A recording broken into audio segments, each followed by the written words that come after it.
भारत ने पाकिस्तान को आज तक दिल से तस्लीम ही नहीं किया, और जब इंसान किसी को दिल से तस्लीम ही न करे तो कोई उसका वजूद कैसे बर्दाश्त कर सकता है। भारतीय खुफिया एजेंसी रॉ का तो हर लम्हा काम ही पाकिस्तान को गैर मुस्तहकम करके उसके खिलाफ खुफिया कार्रवाइयां करना है। ये तो पाकिस्तान की खुफिया एजेंसियां हैं जो इन मजमूम हथकंडों को रोकने में अपना कोई सानी नहीं रखती।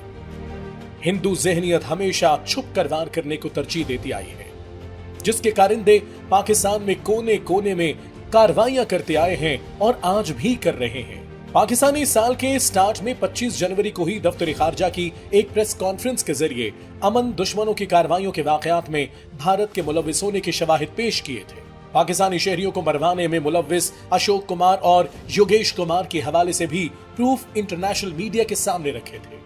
पाकिस्तान के इस ऐलान को अभी ज्यादा अरसा नहीं गुजरा कि अब दुनिया के मारूफ बरतानवी अखबार द गार्डियन ने भी भारतीय और पाकिस्तानी इंटेलिजेंस अहलकारों के इंटरव्यूज और दस्तावेजी शवाहिद की बुनियाद पर मुरत्तब करता अपनी तहकीकाती रिपोर्ट में ये रिवील किया है कि भारत ने बैरून मुल्क अपने मुखालिफिन को मरवाने की पॉलिसी को बतौर नेशनल सिक्योरिटी 2019 और पुलवामा वाक़े के बाद से अपनाया हुआ है।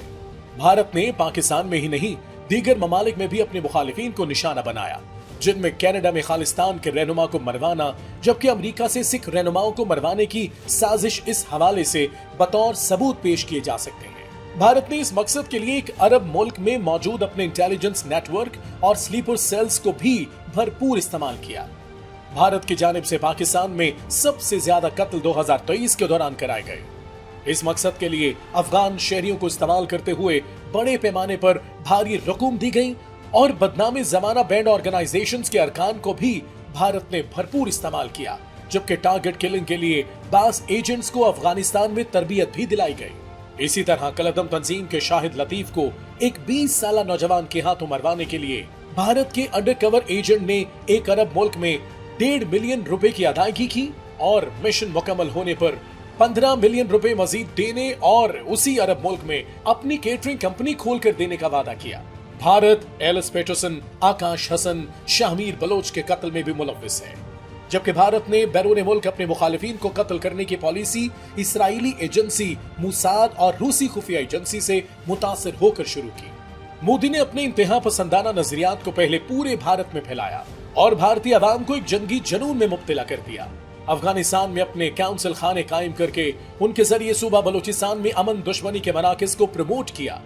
अफगानिस्तान की सरजमीन को पाकिस्तान के खिलाफ इस्तेमाल किया। कुलभूषण यादव जो हिंदुस्तानी फौज का हाजिर सर्विस अफसर था, उसकी गिरफ्तारी तो सारे पोल पहले ही खुल चुकी है। पाकिस्तान ने हमेशा ही हर फोरम पर प्रूफ के साथ दुनिया पर वाज़ेह किया कि शाइनिंग इंडिया के पीछे मोदी का मकरू चेहरा छुपा हुआ है। पाकिस्तान अपने जवानों की बॉडी सामने रखकर दुनिया को बताने की कोशिश करता रहा कि उनका कातिल मोदी है, लेकिन किसी ने पाकिस्तान की आवाज पर तवज्जो न दी। कुदरत की लाठी हरकत में आई, फिर असली चेहरा दुनिया के सामने आ गया।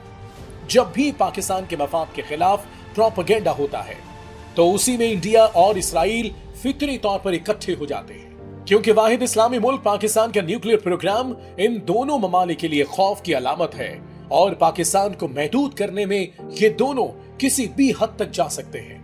खदशा है कि आइंदा इंतखाबात में मोदी की कामयाबी इलाकाई और आलमी अमन के लिए मजीद खतरनाक साबित होगी।